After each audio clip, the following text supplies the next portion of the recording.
Hello, everyone. Welcome, welcome. I am Hannah Hips, and this is Sierra Spencer. We are eating psychology coaches, mind body nutrition coaches, as well as Sierra's a diet recovery coach.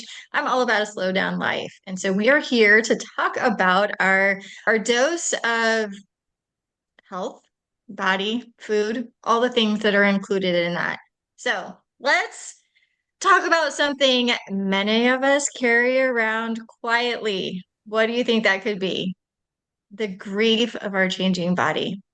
How many of us women will hold on to this secret that we have about our body? All of us have done that from time to time, is like this secret pain that we have, this dislike that we have about our body.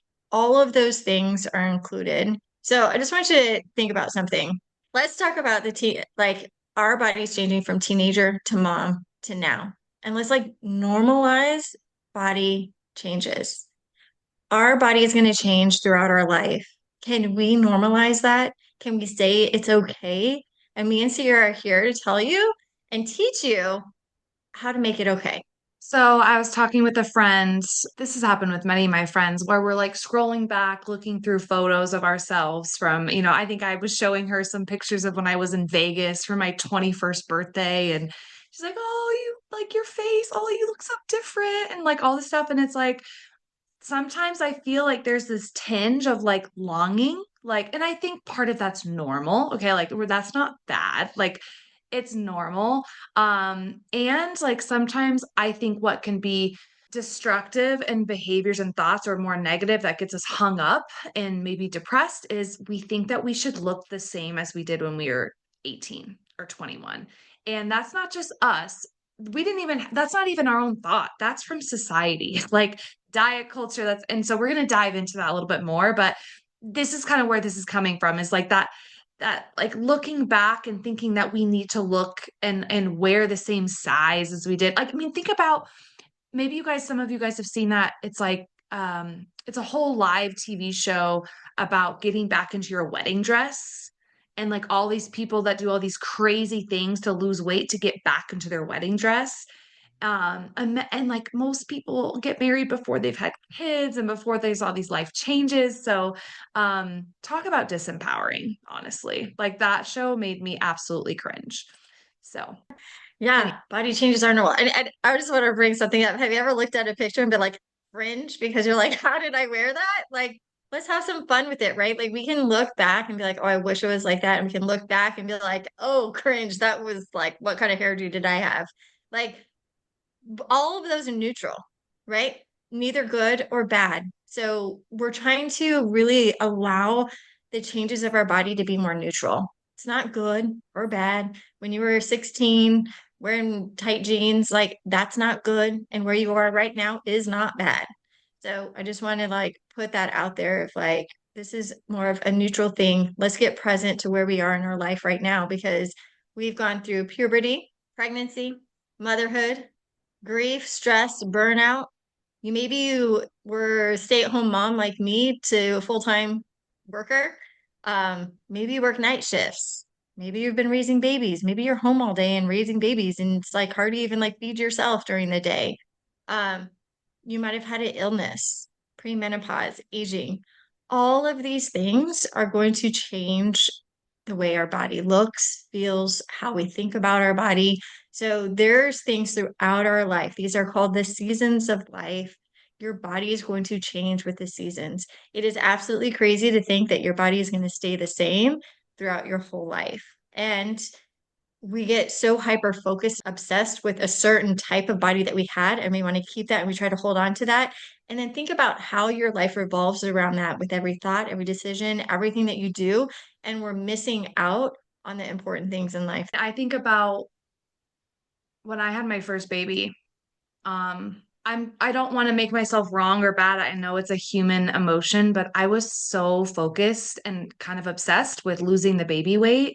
Like I wonder how much I wasn't present with my baby because I was so focused on like losing the baby weight and working out and not eating. Like I would just not eat. Like I was so anxious too. I wasn't taking care of myself and I was so focused on getting my body back that like I wonder how much of it I really missed because I was not present with enjoying the little things because I was so obsessed with like getting my body back. I just grew a human. I mean, I feel that with so many moms and like mom friends I know is like, and it breaks my heart. And I was there too. And it's not your fault. That's diet culture. Like our society tells you, it makes billions of dollars convincing you that you're the problem and that everyone bounces right back after having a baby. Like something's wrong with you if you don't have abs right after you have a baby. And like influencers, fitness influencers, they make billions of like millions and billions of dollars convincing you that you need to get your mom bod like back after baby. And again, like guys, that's how people are making money is banking off of convincing you that you're the problem and you messed up and something's wrong with you if your body doesn't look exactly the way it did before or even better after pregnancy, and having babies or anything, illness, like Hannah was saying, like there's so much in our life that changes and our body's going to change too. So let's like tie this into like emotional eating, Easter, like Easter's coming up, and why you're actually not failing. Because a lot of times emotional eating comes from this feeling of overwhelm and stress. And when we're so focused on trying to change our body and lose weight, and you're surrounded by candy, like it's really easy to just turn to food for comfort. And that doesn't mean you're broken or something's wrong. Um, it only becomes distressing to you when you believe it's wrong to eat the chocolate or the candy. And this season in life, it may bring grief, exhaustion, joy, and celebration all at once. Like we are allowed to experience grief and joy. You're allowed to have both feelings. And your body may be feeling the weight of those emotions that you're dealing with. Now, we are experts in emotional eating. We're not going to totally focus on that in this video, but just know that if emotional eating is something that you're really struggling with, we have lots of resources and guides and PDFs and downloads that we can send you. If you want that emotional eating guide, just type guide below and we can get that to you. I love what you said. It's so true. We can feel many emotions in one day, in one moment at the same time. We can be really happy and joyful that Easter's here. What a celebration of Jesus' life. And at the same time, you could be going through something that's really heartbreaking and sad. And, from moment to moment, like we get to feel, and like this is what we talk about in our programs too, is you get to feel these different emotions move through you, right? And what happens is we use the food to comfort that emotion that we're feeling, and that feeling stops, and we don't allow it to move through us. We're trying to avoid that emotion that's trying to like express itself because we think feeling a certain way is bad or wrong, or we shouldn't be feeling it. Or it's scary to feel. Like, I mean, emotions, they're like a tornado running through you. Understandable. There you feel crazy and chaotic, and it's like you want to stop that crazy feeling or that uncomfortable or that sensation that you're having. So we use food for comfort. And we teach you just like how to be able to go through that storm and find that peace, and not necessarily use something to distract yourself from actually feeling that. So think of like there's so much pressure to stay the same, and to stay like wearing your high school jeans, or and Sierra touched this a little bit too, like the pressure of looking a certain way, especially after a baby, or oh my gosh, there's been so many people that like they might have lost weight because they're really sick, and people are like, oh my gosh, how'd you lose the weight? You look amazing.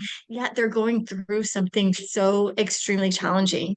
We've really got to be careful of like what we perceive with our eyes and the thoughts that we've had from diet culture that are projecting things on people when they could be going through something really challenging and difficult.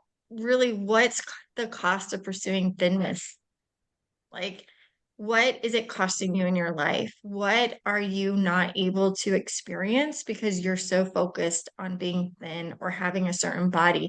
Think of how do we want to live our life? Do we want to live our life only thinking about what's food we're eating, surrounding, like we don't even go to parties anymore because you're worried about what kind of food's going to be there, or you bring your own food to a party because, and then that's all you think about because you see all this other food on the table and you're like, well, I can't eat any of that. And you're obsessed with that and you can't have a conversation with somebody. That was me for a long time. Yeah, Like me I too. couldn't even have conversations with people because I was like, oh my gosh, I want all this food that I can't eat. So, I was like, like what stuffing cookies in is, my pockets.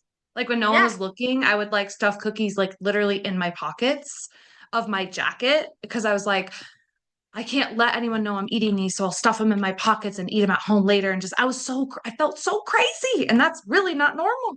That's not normal. yeah, and think of like the energy that it takes, where the energy leaks in your life. When we think that we don't have energy or we're fatigued or tired, where is our energy going? What are we focusing on? So think about like when we free up ourselves, then we get to really like experience more in life. So, what does empowerment actually look like?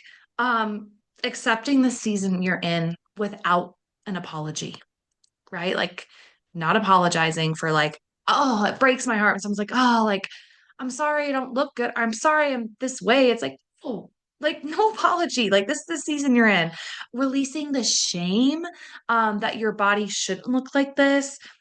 Fueling and eating, yeah, like fueling your body out of love and not fear, choosing rest and self-care over that hustle, letting go of the belief that your worth is tied up in your body and tied up in your weight.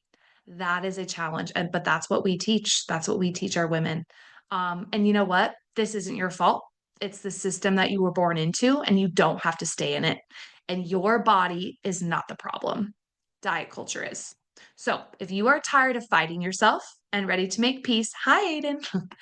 We can walk with you. That's what we do. That's what we do as eating psychology experts, diet recovery experts.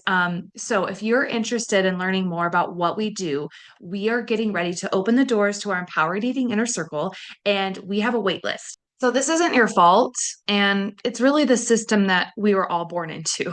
But you don't have to stay stuck in it. It doesn't have to be this place where you feel disempowered. Food and your body and working out and your body changing, you don't have to do this alone. And it's not something that you have to hide. It's not something that you like talking back at the beginning where it's the secret that you're carrying that you actually hate your body. It doesn't have to be that way. And it's actually not normal that where you have to dislike your body. You can actually be okay in your body. Maybe you don't have to love it, but maybe you can be okay in your body.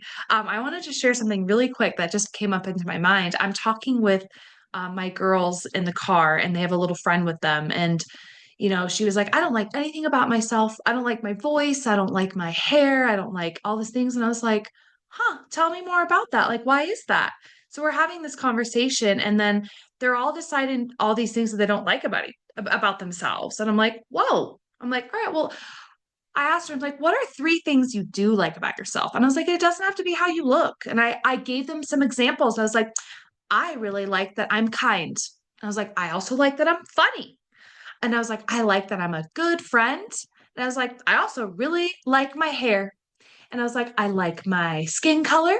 I like my teeth. And I had to like, guys, they're six. Like this is a culture that they're born into, that we are all born into. And unless you are taking strategic actions and getting support to help you, like that's how it's going to occur, that there's always something wrong with your body. There's always something to change. And we're saying, what if it wasn't like that?